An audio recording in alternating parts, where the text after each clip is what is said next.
Welcome to the Christianity in Business podcast with host Darren Shear, an initiative of the Archie W. Dunham College of Business at Houston Baptist University. This is the show that helps Christian business leaders to integrate biblical values into business. You can get more information about HBU's Center for Christianity in Business and sign up to receive free access to all issues of the Christian Business Review Journal by visiting our website at christianityinbusiness.com. On this episode, we're joined by JoAnn Flett. JoAnn is a senior lecturer in management and directs the MBA in social impact at Eastern University in Philadelphia. Actually, it's just a block from Independence Hall, pretty amazing location. And she was recently awarded a 2019 and 2020 Fulbright Scholarship, extremely prestigious, to the University of the West Indies, Trinidad and Tobago for teaching and developing social entrepreneurial capacity. And JoAnn, you'll be fascinated to know that of the 7 groomsmen I had in my wedding, 2 of them were Trinis. So pretty statistically amazing. Yes. JoAnn serves on the board of several high-impact social organizations that include Accord Network, Capital of Good, and Broad Street Ministry. JoAnn, welcome to the Christianity in Business podcast. Thank you, Darren, for having me. It's a delight to be here. So we want to hear about this concept of a social impact company. What is a social impact company?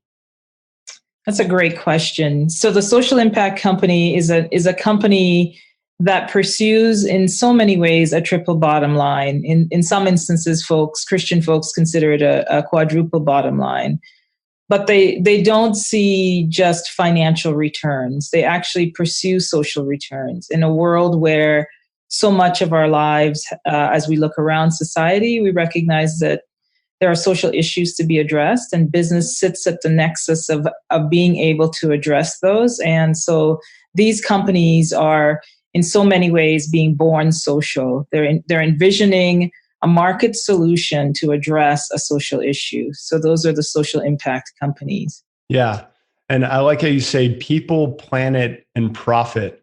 Mm-hmm. Yeah. So at what point should someone just start a donor-funded nonprofit to achieve these social objectives? Because I hear this objection quite often, that from investors, they don't want to invest in a charity, something that sounds like a charity. Like, at what point should someone, and how do you kind of distinguish between a donor-funded nonprofit versus a social impact company? That's a great question.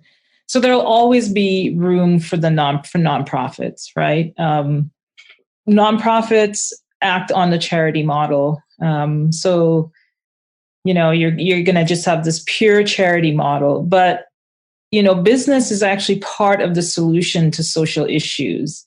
And if you're going to be sustainable and go after solving a particular social issue, whether that's anti-human trafficking, you're going to always be beholden to your donors, right? As long as your donors are okay with that particular social issue that you're pursuing, you'll have money. But should the appetite for your donor change towards something, perhaps from anti-human trafficking to climate or whatever other social issue is pressing on their minds, there go your entire revenue stream. So the real identity of going towards a social impact company is to be able to have some level of sustainability.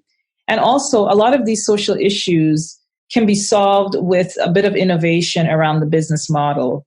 Michael Porter, the Harvard Business School professor, likes to say, in this way, business is creating shared value. Business has always been a part or seen as being a part of the problem. In this era, it can now be seen as part of the solution. Mm.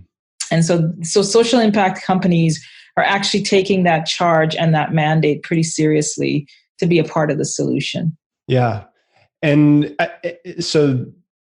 to be clear for our listeners, nonprofit doesn't necessarily mean donor funded. It could mean that you're selling products and services. It's just what do you do with the profits? Right. Do you find that some are nonprofits and some are for profits? Because that's really just kind of a tax implication, right? Right. And you're right. So when we've looked at the whole, if you would, span of things from for-profit to nonprofits to government, usually when you're talking about social issues, you go to the nonprofit sector or to government.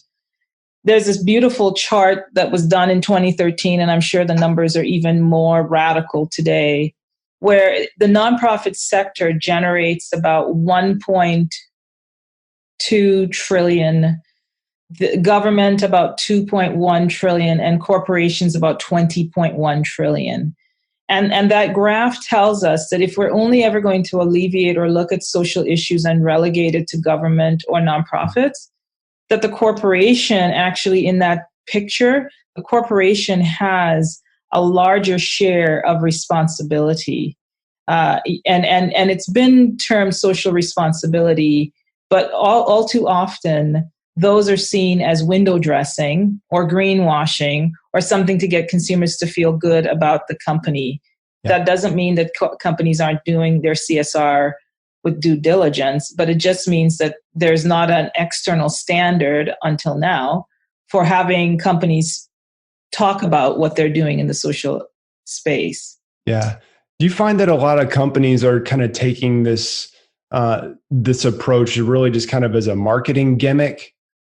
Or how do you kind of distinguish between a truly authentic social impact company versus we're just, every other niche is taken in this market, so let's figure out a way to differentiate ourselves by doing a 1-for-1 or something like that? Yeah. No, you're right. So on some level, it's driving businesses to be more innovative. So that the 1-for-1 models, the certain percentage of profits going into charitable work. But the real kind of game changer in this landscape is the B Lab group, the certified B corporations that are independently certified. And so you're not just depending on good marketing. They actually put you through a questionnaire that's about 200 metrics and measurements to determine if you're actually creating value for your customer, for your employee, for your community, if you're being good to the environment. And these are externally certified, audited by the B Lab group. And a company has to score 80 points or more in order to be certified. And that sounds pretty easy, 80 out of 200. But trust me, for a number of the companies that I have talked to over the years, it is not as easy as that. And it's really rigorous. And it allows an independent body to certify that company is doing good work. So they're not just self-reporting, hey, look at us and doing our CSR. They're actually able to allow a third party to come in and actually ask them questions and drill down in fact, if they're actually doing what they purport to be doing. Yeah. So of the companies that have made the cut, and you've researched many of them, what would be one of the shining examples that comes to the top of your mind as an example of a social impact company? There are several of them, and they're so innovative. So, of course, Ben & Jerry's is one that everyone knows, right? So Ben & Jerry's, even for an ice cream company, created measurements and metrics about who they employed, what sort of ingredients they used, and various things like that. So they're really famous for that. Greystone Bakery is another one. They had open hiring policy before that was a thing. So they were hiring returning citizens and allowing them to actually be progressive in terms of having employment and getting an education and advancing up and through. There's a company here in Philadelphia that it's called Home Care Associates, and they do home care aids, which is like, fairly minimum wage type work. And yet they have been amazing to be an employee-owned company. They're a certified B Corp, for profit, but they're an employee-owned company so that those folks who work for minimum wage actually get to share in the profits for the company. I've been so impressed with them. in many instances, they discovered ways in which they could enhance their employees' well-being. One, for example, is they discovered that some of their employees weren't eligible to have short-term loans, like banks didn't see them as a credible risk. And so they brought in and worked with a bank. So if an employee had been working with them for 10 years, they could get small $500 loans for next to nothing. And then there'd be a payout from their paychecks to repay the loan. And then once they repaid the loan, it automatically started into a savings. So it's like it's an amazing incentive for employees to not run out to an exorbitant money lender, also to continue to build trust within their organization, and then actually to create a savings account, because some of them are unbanked or underbanked in that population. So it was really kind of an innovative way of caring for their employees. Yeah, I love that. Are you finding that, and this is probably a hard percentage to nail down, but what percentage of these social impact companies, let's say in the US, are Christian-led companies? That's a $1 million question. I think people of faith are drawn to doing social impact. And even if they're inside the B Corp movement, right, the certified B Corp, I've found quite a few who are running those organizations who are people of faith. Because they care when they create a company, and mind you, a lot of those companies are still privately held companies. But when an entrepreneur creates a company, even if they're scaling to 50, 60, 80 million, they want to infuse their values into it. And those faith-based values relate around what they pay their employee, what kinds of wages they take home themselves, how they care for their community and the environment. I mean, all of these things are part of who the person is, and it's getting baked into the DNA of the companies. And so, yeah, it's interesting to find that within the small sample size of 20 that I interviewed, a great number, I would say about 15 of them were people of faith. Yeah. Wow. But it wasn't an explicit question for me. It's just it came up in the course of conversation. Yeah. I'm sure in the days ahead, the research will start to get a little more crystal clear, so we can, because I think the market is more and more wants to know, what are your values? Yeah. What are your religious values? What are your political values? What are companies risking by not taking this approach in today's marketplace of being a social impact company?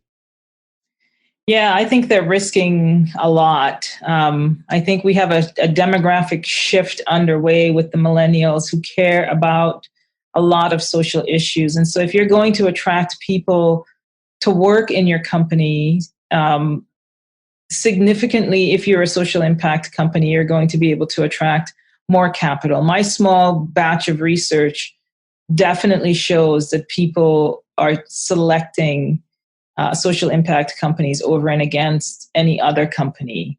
I'll give you a case in point. My oldest son, Miles, had a choice between a top-rate consulting firm and a sustainable chocolates company. Top-rate consulting firm would have paid him a bit more, about $10,000 more out of college. He went with the sustainable chocolates company, right? He living into that whole millennial piece where he wants to see not just that he's going to work, but that his work makes a difference. That's a value to him.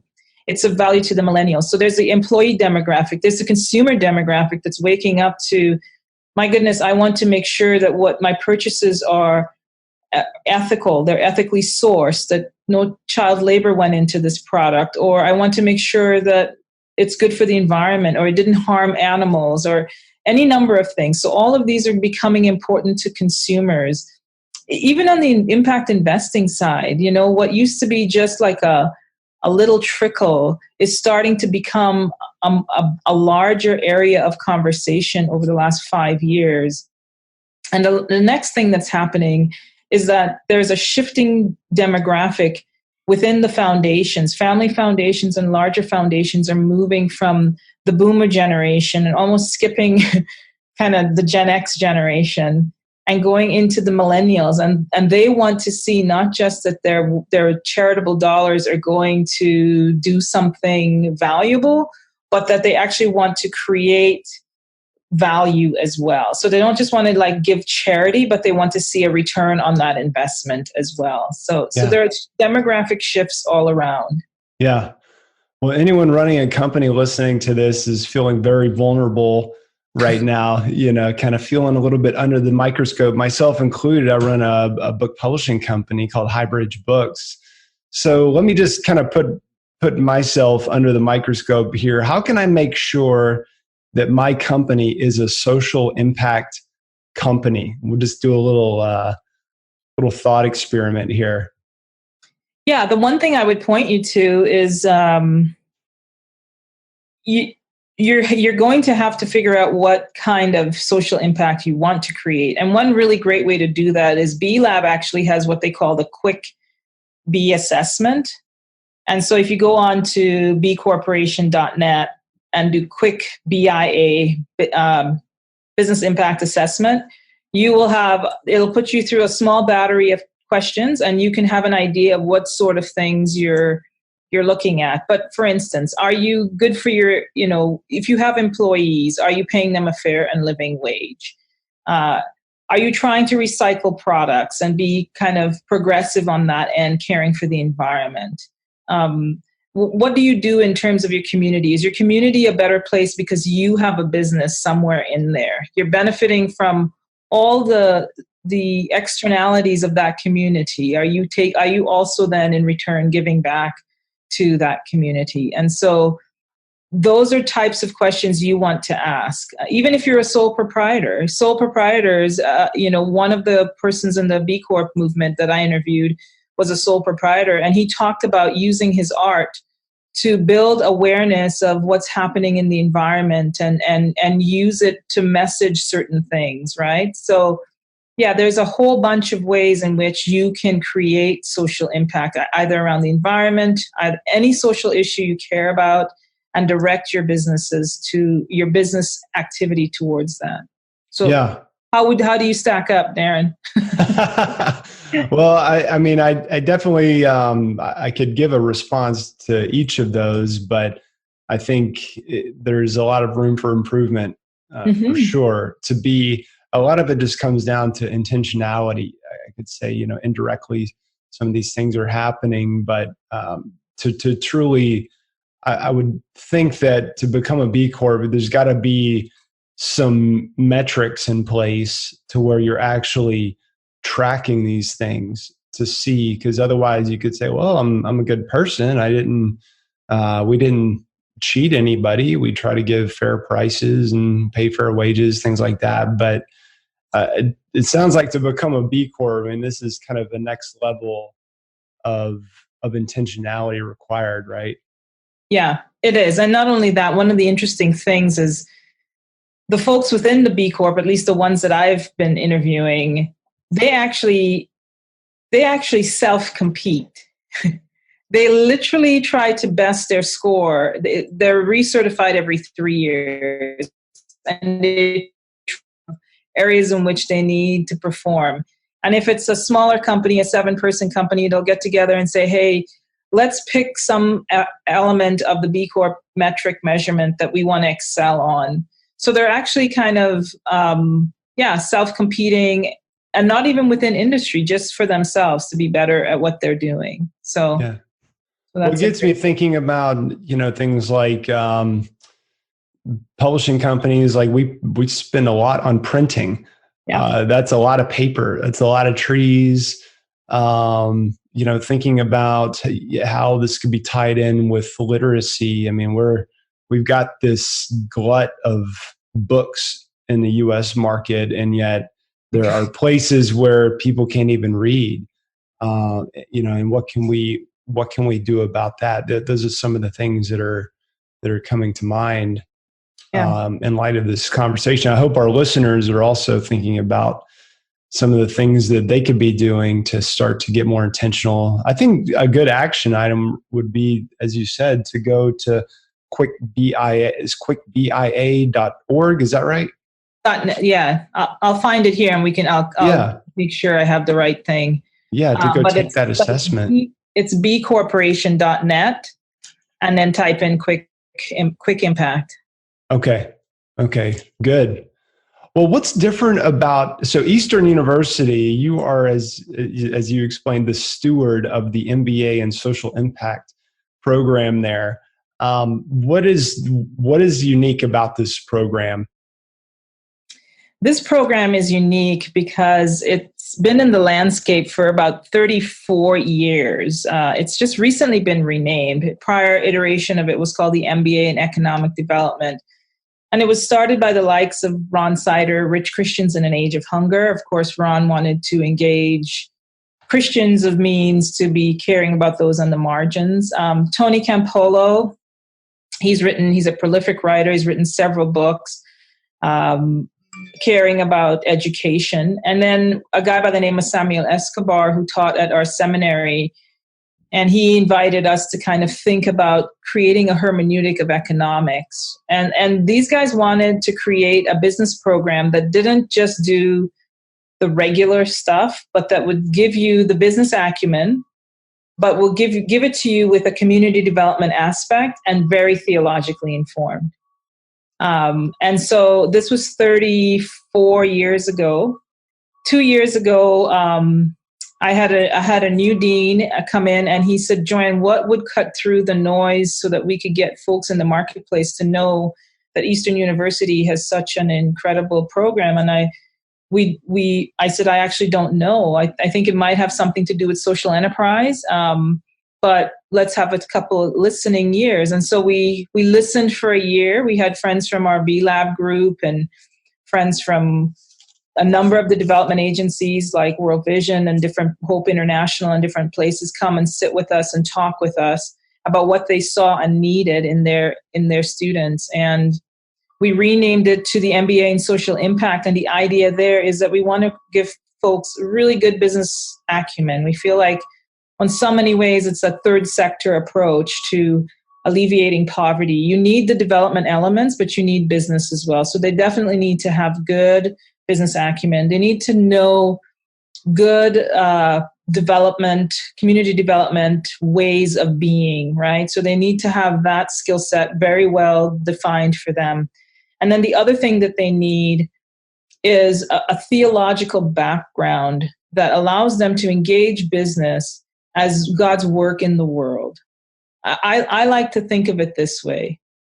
God is relational in God's self. God is a trinity of beings. And we are relational people. And I can think of nothing else more relational than business. I mean, just think of all the different relationships that are in business in terms of the stakeholder model of business. And once you start to take that approach to business, you recognize that God wants to do something in and through business in terms of alleviating poverty and building his kingdom. So Eastern has sought to be faithful to all three of those. I describe the ideal student as someone with the head of a business person, the heart of a missionary, and the soul of a development worker. And if that person is out there, then that's the person who's ideal for this program. Well said. And what's the best place for people to find out more about the program and also to find out hear more from you in some of your research and writing? That's a great question. So feel free to email me, jflett@eastern.edu, and that's JF as in Frank, LETT @eastern.edu, and reference the podcast. I'm quite happy to allow you to carry conversations on there. Also check out Eastern University's MBA in Social Impact. And if you type that in, it should come up with how to get access to looking at the program and seeing who's teaching in our program and what's going on there, kind of looking at the curriculum. It's a fast-moving curriculum, and it's geared again towards making the development practitioner understand business and engage it at a very high level so that they can actually measure impact and understand the impact investing space. So the students were over at my house last night and they're like, this is crazy. Like I just feel like I'm drinking from a fire hose, but it's so good. Go tell all your friends then. Tell all your friends. Good. Well, that's great that your students get to come to the professor's house. That's a neat, experience. Yeah. Well, JoAnn, thank you so much for being so generous with your time and sharing your wisdom with us today, and for the great work you're doing through this program. And may God continue to bless your work and your family. Well, thank you, Darren. God bless you and the work you're doing here. So appreciate you. We hope you've enjoyed this episode, and if so, we would greatly appreciate it if you would leave us a quick rating and review for the Christianity in Business podcast on iTunes. You can get more information about HBU Center for Christianity in Business at christianityinbusiness.com. Thanks for listening, and remember to keep integrating biblical values into your business.